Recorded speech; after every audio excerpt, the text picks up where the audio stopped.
ભરૂચમાં વરસાદના ટ્રીઝરથી જ નગર સેવા સદનની પોલ ખુલી ગઈ છે. જિલ્લાભરનો વહીવટ જ્યાંથી ચલાવવામાં આવે છે તેવા કલેક્ટર કચેરી બહાર જ માર્ગ પર ટ્રક ખાડામાં બેસી ગઈ હતી.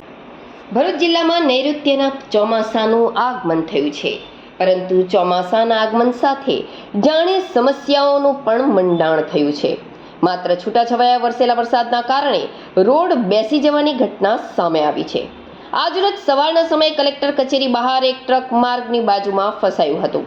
ભરૂચ નગર સેવા સદન દ્વારા તાજેતરમાં જ ₹80 લાખના ખર્ચે આ આઇકોનિક માર્ગનું નિર્માણ કરવામાં આવ્યું છે. ત્યારે પ્રથમ વરસાદમાં જ માર્ગની સાઈડનો ભાગ બેસી જતા લોડિંગ ટ્રકના બંને ટાયર ફસાઈ ગયા હતા, જેના કારણે કોન્ટ્રાક્ટરની બેદરકારી છતી થઈ છે. સમગ્ર જિલ્લાનો વહીવટ જ્યાંથી ચલાવવામાં આવે છે, એક કલેક્ટર કચેરી બહાર જ આ પ્રકારના દ્રશ્યો વિકાસની ચાળી ખાઈ રહ્યા છે. આ મામલે વિપક્ષ કોંગ્રેસના સભ્ય હેમેન્દ્ર કોઠીવાલા અને સ્થાનિક આગેવાન રાજુ પંડિત નગર સેવા સદન પર ભ્રષ્ટાચારના આક્ષેપ કરી રહ્યા છે. ₹80 લાખ જેટલી માતબર રકમના ખર્ચે કલેક્ટર કચેરી આસપાસના માર્ગનું નવીનીકરણ કરવામાં આવ્યું હતું.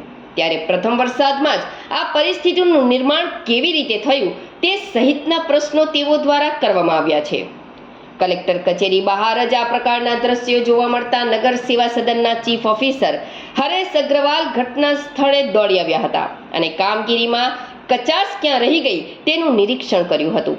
આ અંગે ચીફ ઓફિસર હરેશ અગ્રવાલે જણાવ્યું હતું કે કલેક્ટર કચેરી નજીક 4 દિવસ પૂર્વે જ અંડરગ્રાઉન્ડ ડ્રેનેજ લાઇનની કામગીરી કરવામાં આવી હતી અને ત્યારબાદ પુરાણ કરવામાં આવ્યું હતું, પરંતુ વરસાદમાં માટી બેસી જતા આ પ્રકારની પરિસ્થિતિનું નિર્માણ થયું છે. હજુ તો આખું ચોમાસું માથે છે, ત્યાં શહેરમાં પ્રથમ ગ્રાસે જ મક્ષિકા જેવી પરિસ્થિતિનું નિર્માણ થયું છે.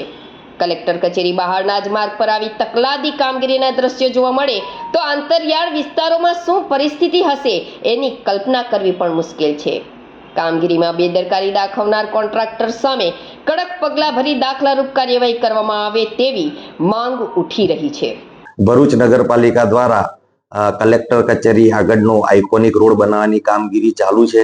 કલેક્ટર કચેરી આગળ અને કોર્ટની આગળ જે પાણી ભરાતું હતું એ પાણીના નિકાલ માટે ત્યાં અંડરગ્રાઉન્ડ ડ્રેનેજ નાખવી જરૂરી જણાતા ભરૂચ નગરપાલિકા દ્વારા છેલ્લા 4 દિવસ પહેલા ખોદકામ કરી અંડરગ્રાઉન્ડ પાઇપ નાખી અને ચેમ્બરો બનાવી અને વરસાદી પાણીના નિકાલ માટેની વ્યવસ્થા કરેલ છે.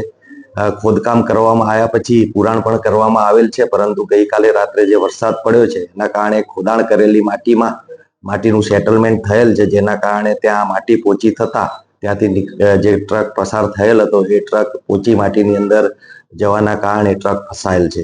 અન્ય કોઈ પ્રશ્ન નથી, પરંતુ ખોદાણ કરેલી માટી અને એના ઉપર પુરાણ કરવામાં આવતા વરસાદના પાણી જવાના કારણે સેટલમેન્ટ થયું છે, એના કારણે આ પ્રશ્ન બનેલ છે.